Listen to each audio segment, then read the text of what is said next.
Alright, good morning.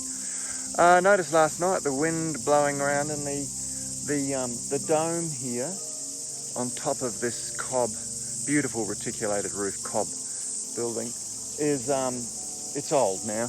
You can see here, look. So that's going right down inside.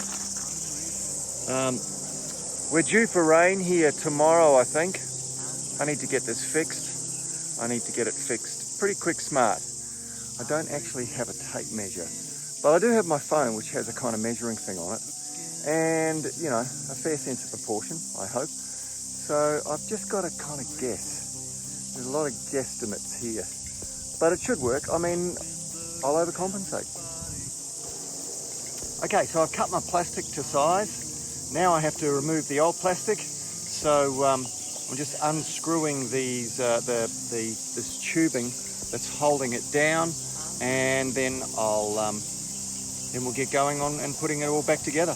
But first I have to take off this old plastic. Oh, a screwdriver, it's fabulous, isn't it? So, plastic's off. And look at that, it's a glorious reticulating dome. There's my bedroom. And it's done so beautifully. I'm sorry for all the plastic, I really dislike it. Perhaps at some stage we can get a proper dome for this.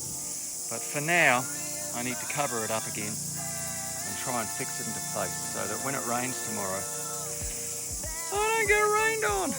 Okay, so that's the first layer of plastic on. I've tried to, it's definitely weatherproof. So, you know, I've tried to sort of even it all the way around. Of course, there's going to be some folds in it, but I've tried to stick them to the back. And I've just kind of tacked it down, you know, gently at the moment. And then I'll put another layer on and then put the tubing on it. So it should all work. It should all work. It's definitely going to be weatherproof. And would you believe it? It's starting to rain.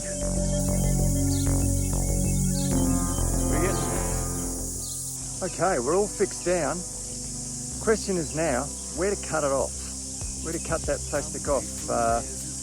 You know, how far do I let it kind of come down? It'll keep the water away, but it'll also flap in the wind and lift up. So, well, I just need to make a decision about that. So here we go. So I think we're all done. All that remains now really is to shovel some of the dirt back on the roof.